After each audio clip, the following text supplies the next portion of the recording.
Qué gozo es poderles saludar, mis queridos hermanos, mis queridas hermanas. Un feliz día para cada uno de ustedes. Continuamos en esta experiencia maravillosa del estudio de la palabra de Dios de una forma sistemática, aprendiendo cada día de las lecciones que el Señor ha enmarcado para cada uno de nosotros. Es mi oración que al estudiar su palabra, nuestra fe pueda ser fortalecida, nuestro deseo de salvación confirmado y el gozo de trabajar para el Señor multiplicado en cada uno de nosotros. Hoy nos corresponde el capítulo número 15 del Evangelio según San Mateo. Y en este capítulo vamos a encontrar algunas cosas interesantes que, como dice el apóstol Pedro, los indoctos han torcido de una forma terrible y traen confusión más bien en lugar de bendición. Pero hoy, con la ayuda del Espíritu Santo, vamos a mostrar lo que el Señor quiere decirnos en su palabra para honra y gloria de su nombre.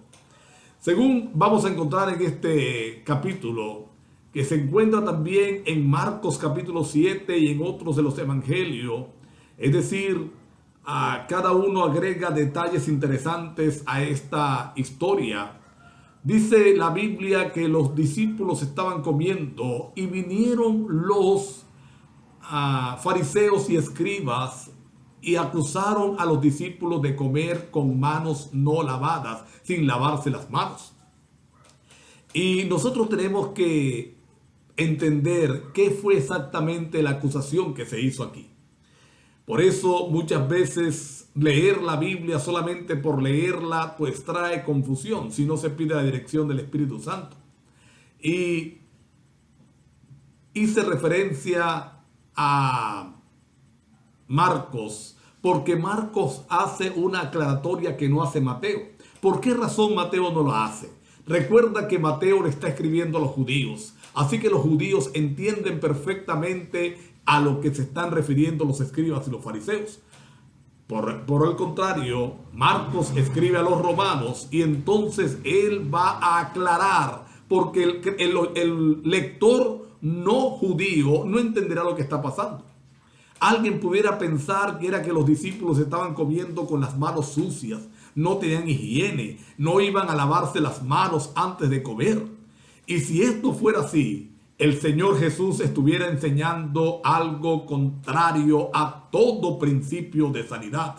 Y Cristo no es quien o no es capaz, no lo va a hacer nunca, de enseñarnos algo que va en contra de nuestra propia salud.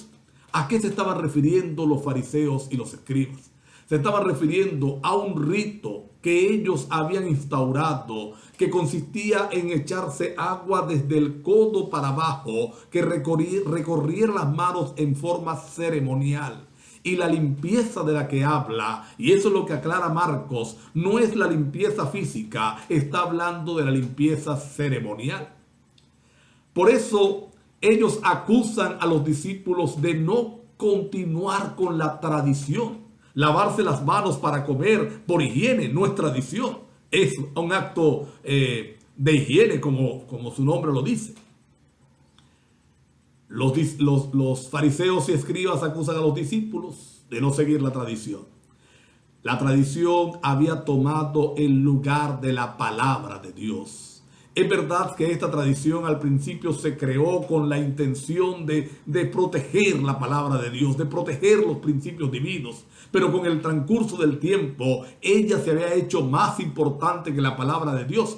Ocurre muchas veces ahora, religiones que sostienen más la tradición que la palabra de Dios, más por lo que enseña la iglesia que por lo que enseña la palabra de Dios, por lo que enseña el dirigente. Cuidado con eso.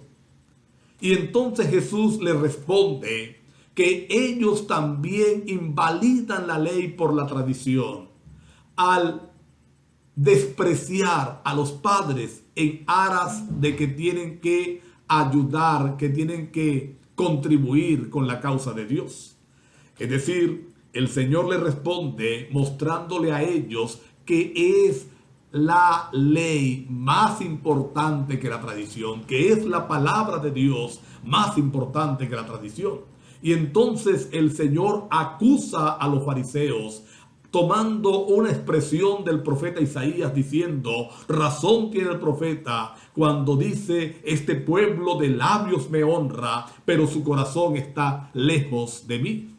Y saben, mis hermanos queridos, nosotros tenemos que tener cuidado, porque muchas veces tomamos la tradición y la colocamos por encima de la palabra de Dios.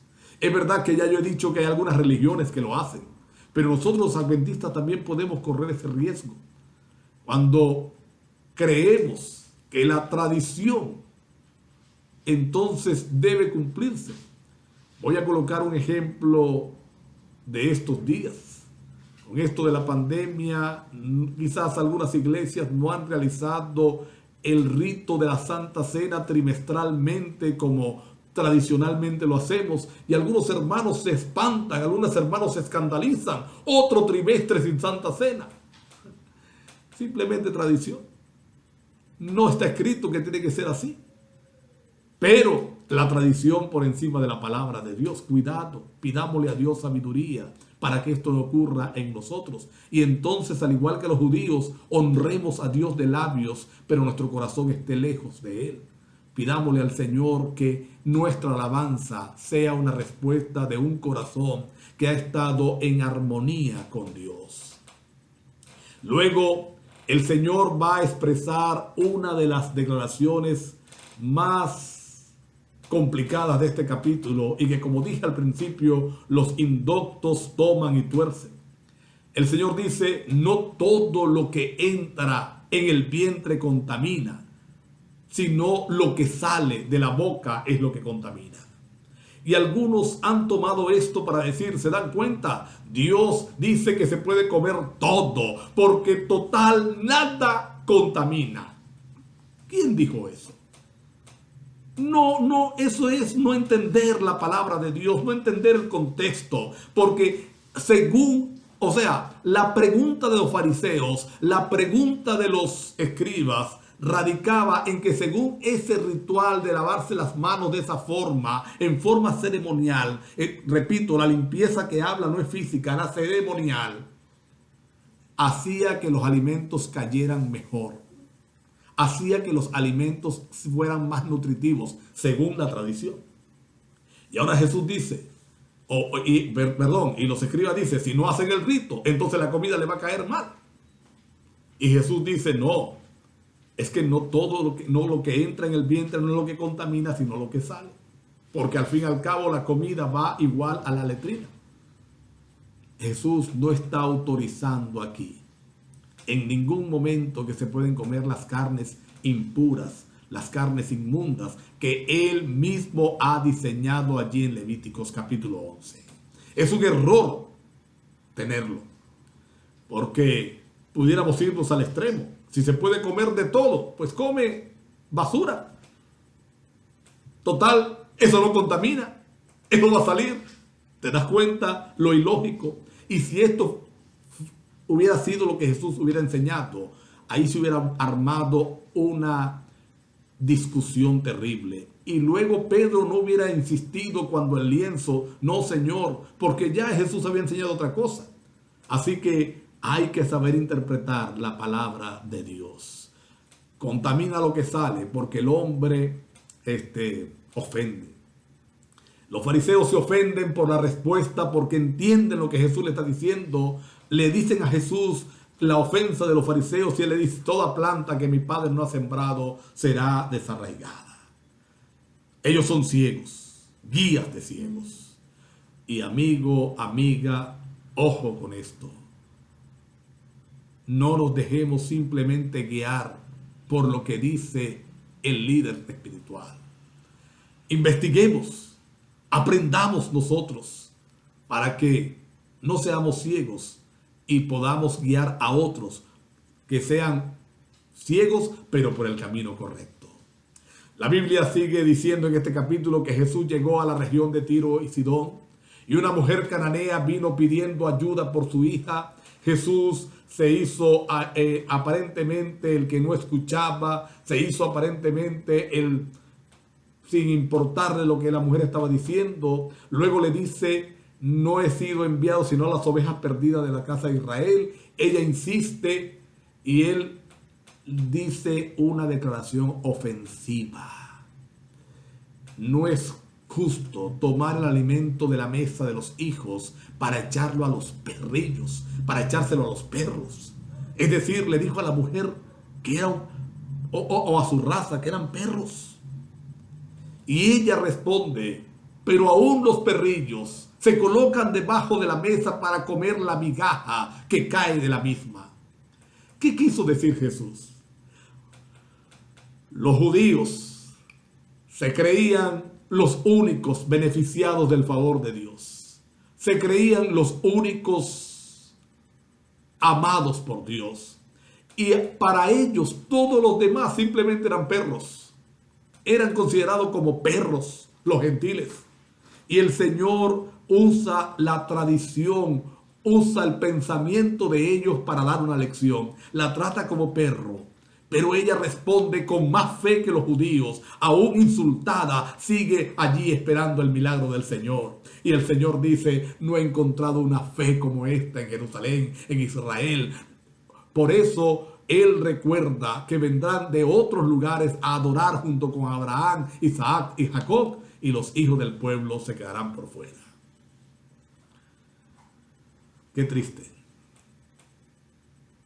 que muchas veces nosotros nos creamos los únicos, los favorecidos, y miremos a otros por encima del hombro como gallina mirando sal, como dice el dicho, y a veces ellos tienen más fe que nosotros. Dios nos ayude a mejorar eso. El Señor le enseñó una lección con una cachetada allí a los judíos. Mostró que los gentiles también eran merecedores de la gracia divina. Por último, vamos a encontrar aquí la segunda multiplicación de los panes y los peces. Ahora son 7 panes, 2 peces. Jesús multiplica para una multitud de 4,000 hombres, sin contar las mujeres y los niños. Una vez más, el Señor manifiesta su gracia poderosa, linda por nosotros. Vamos a orar. Querido Padre, muchas gracias por el capítulo número 15 del Evangelio según San Mateo. Gracias por las lecciones aprendidas.